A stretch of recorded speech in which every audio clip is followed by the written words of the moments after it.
coming from Houston, like between the mainstream artists and the up and coming artists, it's a large disconnection. So it's kind of hard for an up and coming artist to reach out to a major artist. His team needs to be able to do that. Exactly. I think at that time when he dropped that, he was majority independent. He was and coming from the side of town he on the east side. Like that's an up and coming side. It's not like the north or the south. We talked about that earlier today. You're right.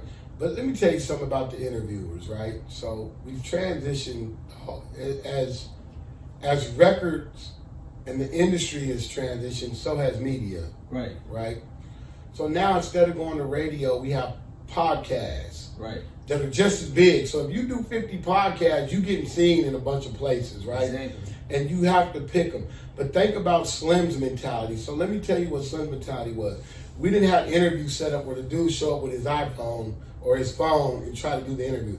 That Slim feels like I've already done this. I did this 20 years ago. I don't want to go back and regress. I only want to do the big stuff. I don't want to do the small thing. Now this is 7, 8 years ago. Right. We didn't have podcasts back then either. Just think about this. We really didn't do a lot of podcasts. Now it's probably the last 3 to 4 years. Right. Podcasts coming popular. So internet radio. Back then when he was coming, they didn't have internet radio. They was just, it was radio. Right. And so when you hit him with come do an internet radio and you come in, you got a laptop and a mic, that don't feel like radio. Exactly. And so some of the older artists, and not just him, listen, I come from the base, so I fuck with E40, I fuck with Short, I fuck with Mac Dre, Mac Mall, Stan Quinn, a bunch of the Bay artists, the Suspects out there, my Polynesian brothers, and so it's different, man, because now you're moving into this new world, right? And those artists that I dealt with even back then, me and E40 are super close. He don't even, when last time you heard E40 go do radio at the radio station? Why he don't do it too often. And I really I had got a quick interview with E40, I want to say about back in maybe when we was at Spark Financial? No, he was at Fiesta liquor store, over on Mason and Tillwell. Earl Stevens selection. Yeah. So I pulled up, got a little bottle, and got to talk to him for a second. But that's pretty much how being local media. That's pretty much how we got to run. We got to pull up. We got to be at these events. We got to But you understand what those artists are saying? Those artists are saying we don't want to go do smaller outlets, even though that don't apply for the new artists. Exactly. The new artists got to do everything that they had to do 20 years ago. Yeah. See, 20 years ago, they had to do the magazines and remember I said media changed. There's no more Source magazines physical. It's not as big. Everything is online now. Everything is online digital. But they have to go to sit down with the Source. They had to go sit down with Double XL, 408, Yoder, and all these magazines that were in each city. Every city had a magazine, a local magazine that was a hip-hop magazine. Think about it.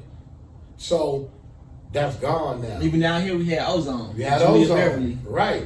Shout out to Julia, man. I was with Trey when the whole thing happened with Mike. I was standing right next to him. So, you think about these magazines, right? And you think about all the things that they had to do, so now they don't want to do it.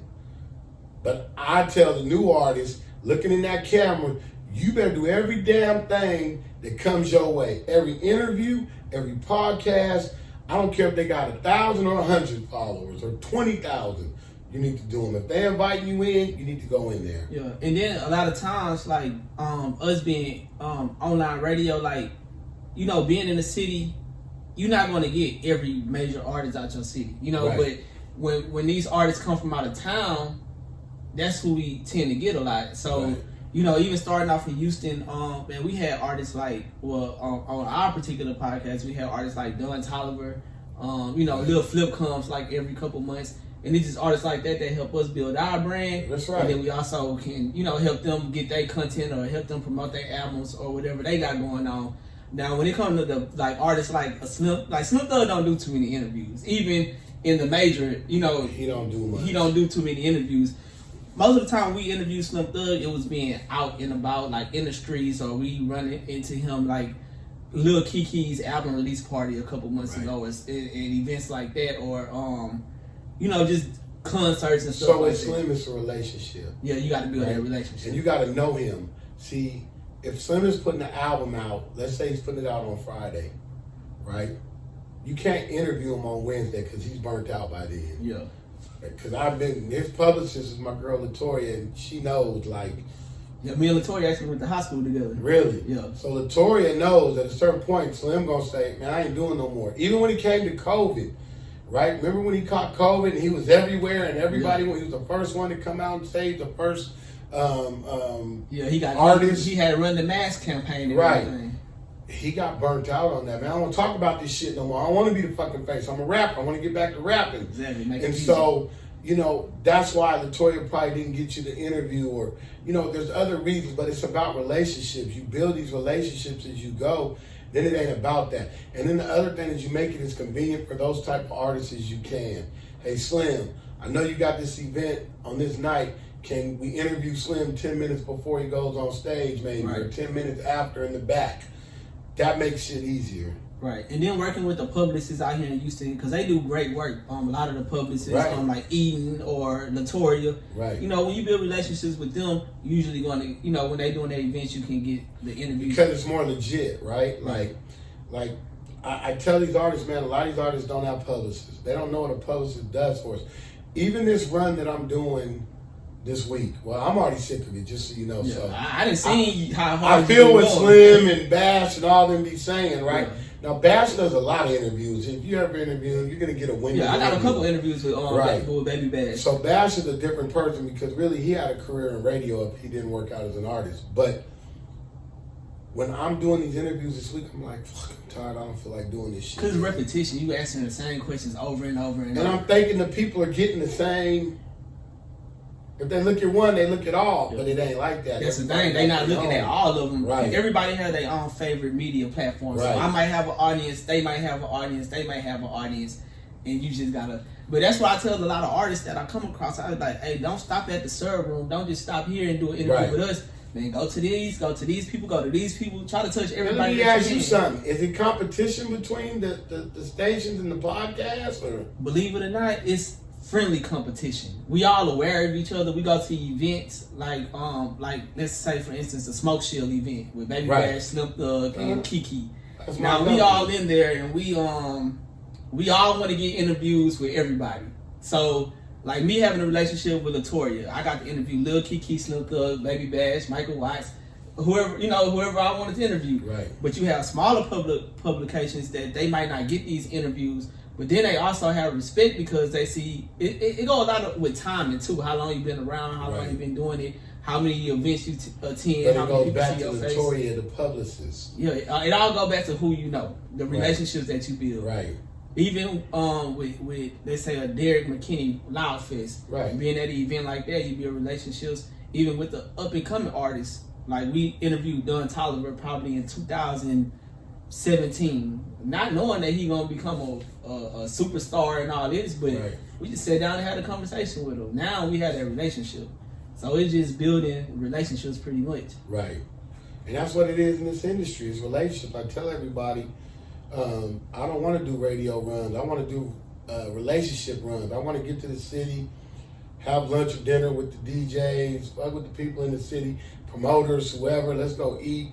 Let's kick it. Right. And let's build a relationship, man. You get my record later on down the line, but you know, do I want my record played? Yeah, but I also want you to know, man, we can talk about everything. We don't need to just have a conversation strictly about records. And so I think that's the part that's missing. We're not building relationships in this industry, man. Especially the young ones because they get on that internet. They don't know it's like the internet changed the game. Right. The internet changed the game. Internet, man, I said we're having a deep conversation last night at the radio station, and my boy said it. He said, man, you know how back in the day gangster rap was the wave, and then it kind of went R&B with the R&B groups. That was a wave, and then we went the mumble rap was a wave. You had the Drake era, the mumble rap, then you got. But these are waves, right? Yeah. Well, he said to me, "Heavy, guess what the new wave is?" I said, "What?" He said, "Death." Yeah. It makes sense. Damn, let me think about this one, man. You just went someplace else. So I had to start thinking, man, back in the 2000s and the 90s, how many deaths did we really have that were murders from artists? A lot. No, we didn't. You said that was murderers? No, I mean, that died got from killed. murder. Now we was in the gangster rap era. Yeah, nah, that's new. Snoop didn't die. Nah. Dre didn't die. Master P didn't die. E40 didn't die. Short man, thank God. Really, the only ones you had was like Tupac and Biggie. Yeah. And you had some, you know. Yeah, like a Mac Dre or something like that. But it wasn't like this, where you lost 7. Yeah, you might lose 7 rappers in 1 month right now. Right now, you just lost 5 in the last 3 months. Yeah. Right? So I thought about that like, wow. And then how come right when they die, their numbers shoot through the roof? What are we saying here? What are we saying, that the labels are okay with the death? What are we saying here? Sometimes the label almost promote that. They promote that negativity to bring in... That box right there, man. They know what they do. We so caught up with, think about Black Lives Matters and Antifa and all this stuff. They do it right in front of our faces. Every time. Clickbait is what they call it. You put you put a computer and you put the key in the back between the situation between 2 artists, and you got 20 million people watching this beef, and now somebody in that beef is taking it serious because they feel like they're connected. Right.